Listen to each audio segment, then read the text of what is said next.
PP y PSOE pierden en conjunto 17 escaños y por primera vez suman menos de la mitad de los votos. Los resultados de las recientes elecciones al Parlamento Europeo han dejado constancia de la desafección que siente parte de la ciudadanía por sus representantes políticos tradicionales. Si bien se ha constatado una elevada abstención, lo cierto es que no es extraña en estas convocatorias electorales.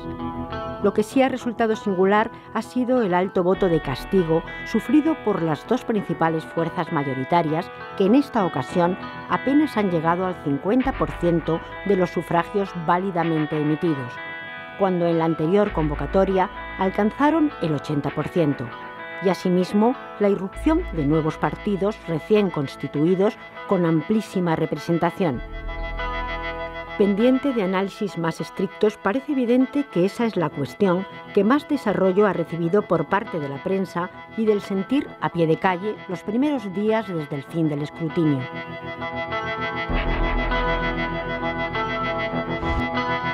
Nuevas formaciones con un programa basado en las deficiencias sociales de los dos grandes partidos han recibido el apoyo de los ciudadanos, que ven como las formaciones habituales no consiguen atajar sus necesidades.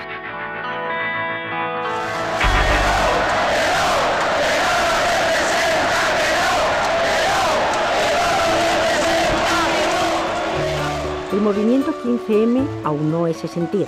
De aquellas concentraciones por toda España centradas en la Plaza del Sol de Madrid como centro neurálgico, surgieron cánticos como el ya célebre "No nos representan", como ariete social contra los desmanes del bipartidismo. Pero ese grito ataca directamente al sistema representativo que organiza el Estado democrático y abre una nueva vía, una nueva reflexión sobre cómo se ejerce el poder en las democracias actuales. Ante tal panorama, la cuestión de la representatividad se enfrenta a un cambio impredecible y, según los resultados de las últimas elecciones, a una reflexión inevitable. Desde la Facultad de Derecho de la UNED, expertos en Derecho Parlamentario y Constitucional han debatido sobre este asunto, la representación política en España, sus disfunciones y el panorama que se inicia ante tal agitación social. Los partidos son un actor fundamental de nuestra democracia. Es ingenuo pensar que podamos contar, aunque sea defectuoso, con un sistema, que podamos funcionar sin un sistema de partidos. El CIS constantemente nos pone de manifiesto ese desapego, esa desafección entre ciudadanos, políticos y partidos. Tras el paro, los partidos políticos, la corrupción son los principales problemas, y esta es una de las cuestiones que se ha abordado en estas jornadas. Se han planteado posibles soluciones, posibles reformas, el compaginar instrumentos de democracia directa con la democracia representativa, el utilizar nuevos medios tecnológicos para fomentar esa participación ciudadana, e incluso se ha planteado la posibilidad, ¿por qué no?, de una reforma constitucional. Las jornadas organizadas por la Fundación Manuel Jiménez Abad de las Cortes de Aragón, el Instituto de Derecho Parlamentario de la Universidad Complutense de Madrid y el Congreso de los Diputados y el Departamento de Derecho Político de la UNED, con el aval de la Asociación de Constitucionalistas de España, han abordado los problemas actuales de la representación política y profundizado en nuestra democracia representativa.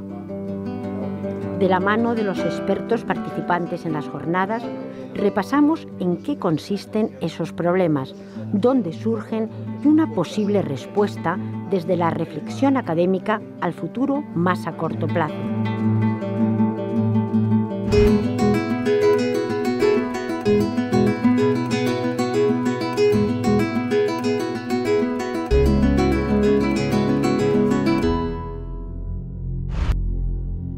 El Centro de Investigaciones Sociológicas, año tras año, prueba con sus encuestas la desafección que vienen sufriendo los ciudadanos desde el comienzo de la crisis.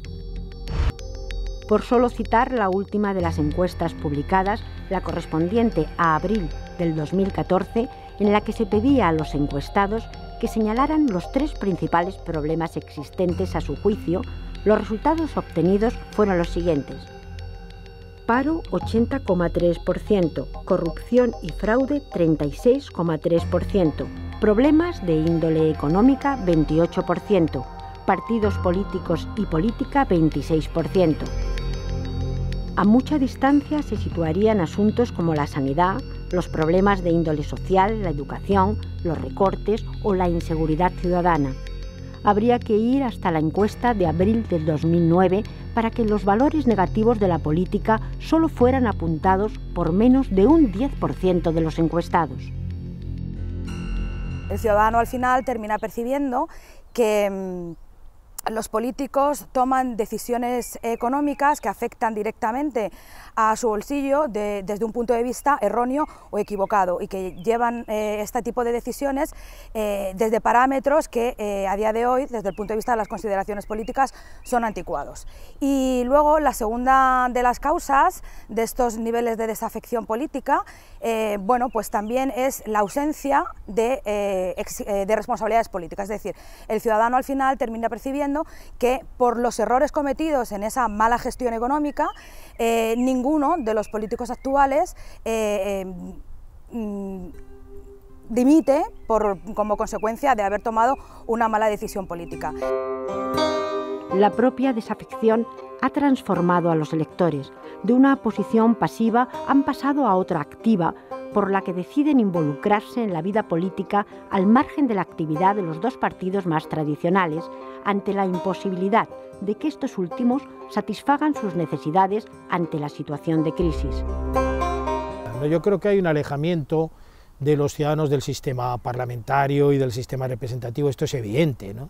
No ven reflejados sus deseos, sus intereses en la representación política, se ha perdido la confianza de los representados en los representantes. La crisis económica ha actuado como una lupa y ha acrecentado esto, sobre todo ante la imposibilidad de satisfacer los intereses, en particular de los más jóvenes, ¿no? Me parece que tenemos un sistema parlamentario y un sistema representativo que no logra conectar con la opinión pública.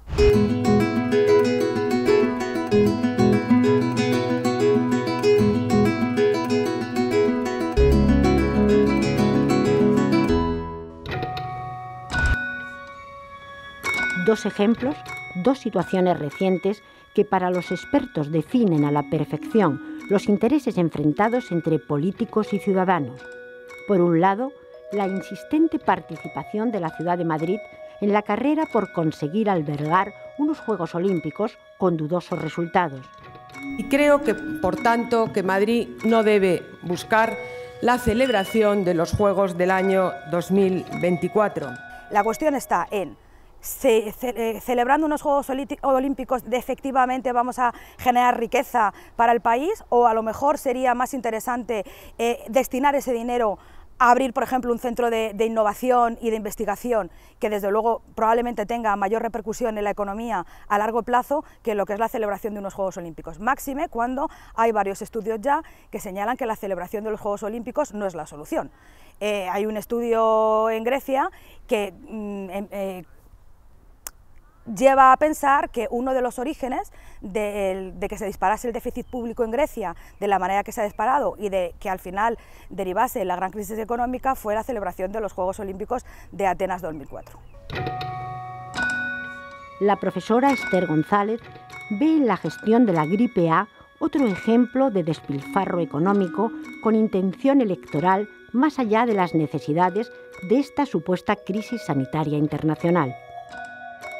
En ese supuesto habría un despilfarro de ese dinero público por adoptar una medida preventiva de un riesgo, pero de un riesgo en el sentido político, es decir, los políticos se plantean el control del cálculo de los riesgos en función de los riesgos electorales, es decir, si van a perder o no las elecciones, y no calculan los riesgos desde un punto de vista más científico, que supondría analizar si efectivamente la política de compra de unas masivas de unas unidades de vacunación es verdaderamente efectiva. Desde el año 2006 los expertos están diciendo que esto, una vez que la enfermedad se ha extendido, no es la solución, sino que es más importante llevar a cabo políticas preventivas para prevención del contagio.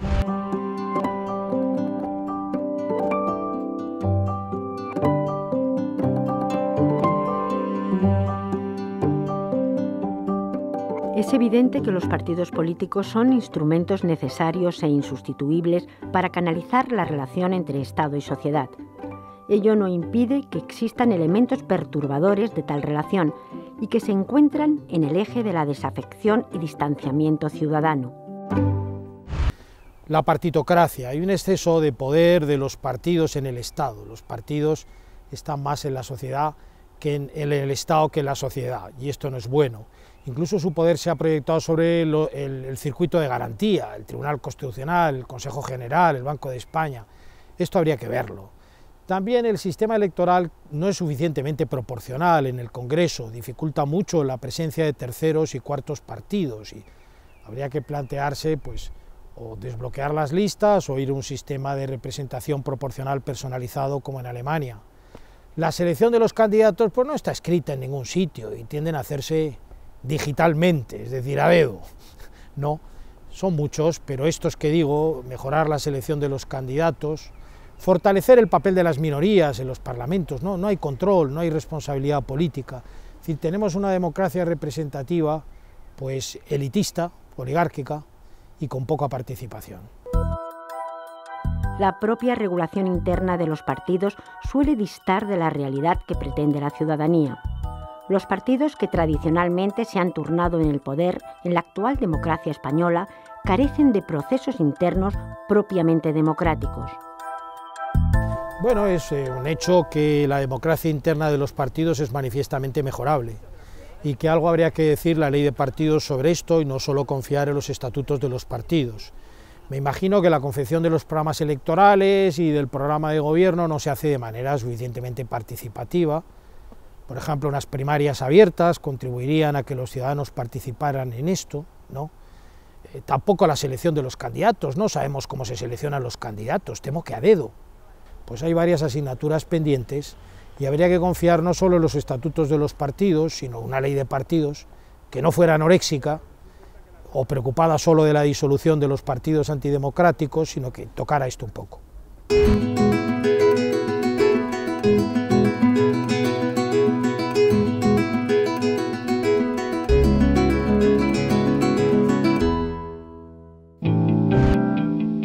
El pasado 2013 fue un año intenso en cuanto a las corruptelas de los partidos políticos se refiere. Además de la trama Gürtel, se descubrieron, entre otros, el caso Bárcenas. Todo esto es una burda manipulación.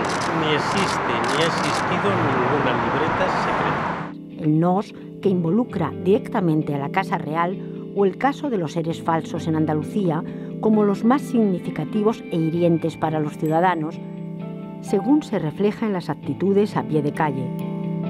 Estas tramas supuestamente delictivas surgen en un momento en el que la ley de transparencia propuesta por el Gobierno intenta aliviar el sentir de los electores frente a la repercusión que toman los actos protagonizados por los representantes políticos. Ante tal situación, los expertos reflexionan sobre la responsabilidad de los elegidos según el proceso democrático, la respuesta que deben dar a la ciudadanía ante el mal manejo de los asuntos públicos. Se han aprobado por parte del Gobierno en un intento de conectar otra vez nuevamente con el ciudadano y de dar respuesta a estas demandas respecto de las escasas dimisiones, a la escasa respuesta por parte de los políticos a través de la aprobación de lo que se conoce como la Ley de Transparencia, Acceso a la Información y Buen Gobierno, que se aprobó en diciembre del año pasado.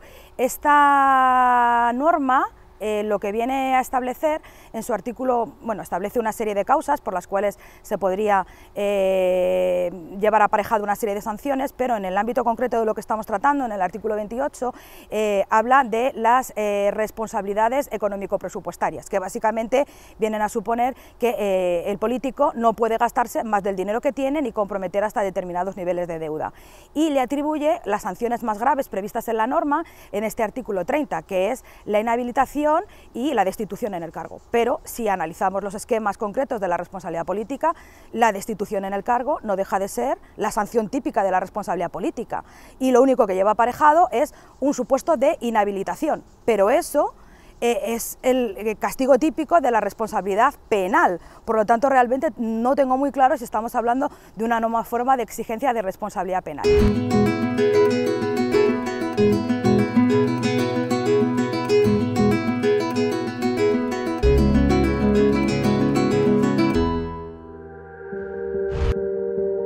La ley electoral vigente en España no contempla la posibilidad de las listas abiertas. Únicamente en el Senado hay cierta opción por parte del elector.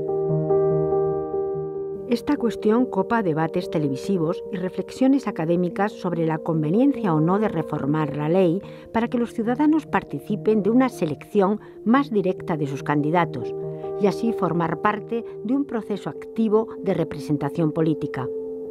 Como alternativa a las listas cerradas, las listas abiertas permiten, según la legislación de cada país, influir en el orden de los candidatos que presentan los partidos. En el interior de los partidos, en su estructura organizativa, puede tener distintas consecuencias. Consecuencias que pueden ser positivas, por ejemplo, porque fomenta la competitividad entre los candidatos, y esto significa pues, que los candidatos que nos presentan los partidos tendrán a ser los que tienen mayores méritos o una mayor capacidad o que tienen una experiencia probada de haber realizado una buena gestión. Desde el punto de vista negativo hay algunas consecuencias que pueden ser, por ejemplo, que este tipo de competencia intrapartidaria tienda a provocar luchas internas entre los partidos, una cierta desunión, que afecte a la cohesión partidista y a la disciplina de partido con respecto al grupo parlamentario en la Cámara. También hay otras consecuencias que creo que son muy importantes y son consecuencias que tienen que ver con la percepción del electorado, de la ciudadanía respecto a su sistema electoral.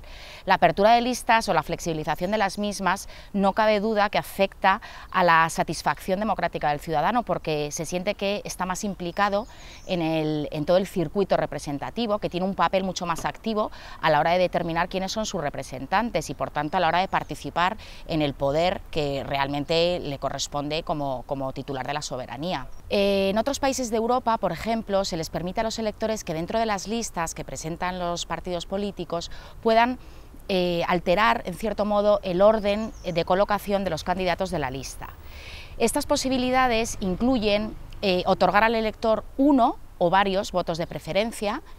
También les puede permitir tachar a algún candidato que no sea de su gusto. E incluso hay en algunos países en los que los partidos tienen la opción de blindar a algunos candidatos de forma que a esos candidatos de la lista no les afecten las preferencias manifestadas por los electores y puedan conseguir su escaño pues, con facilidad. Bueno, hace falta regenerar la democracia representativa española, esto es evidente. Algunas reformas se pueden hacer en la ley electoral o en los reglamentos de los parlamentos, del Congreso, del Senado, de los parlamentos autonómicos o en la ley de partidos, pero yo no descarto que se pudiera abrir una reforma de la Constitución, porque sobre todo el sistema electoral del Congreso y del Senado es muy difícil de modificar sin reformar la Constitución.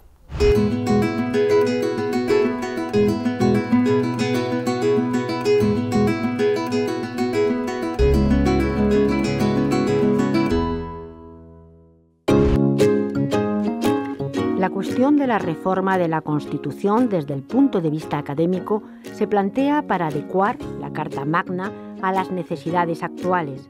En este sentido, las tecnologías de la información y el conocimiento irrumpen en el espectro político para ayudar a compaginar la actividad representativa con la participación ciudadana.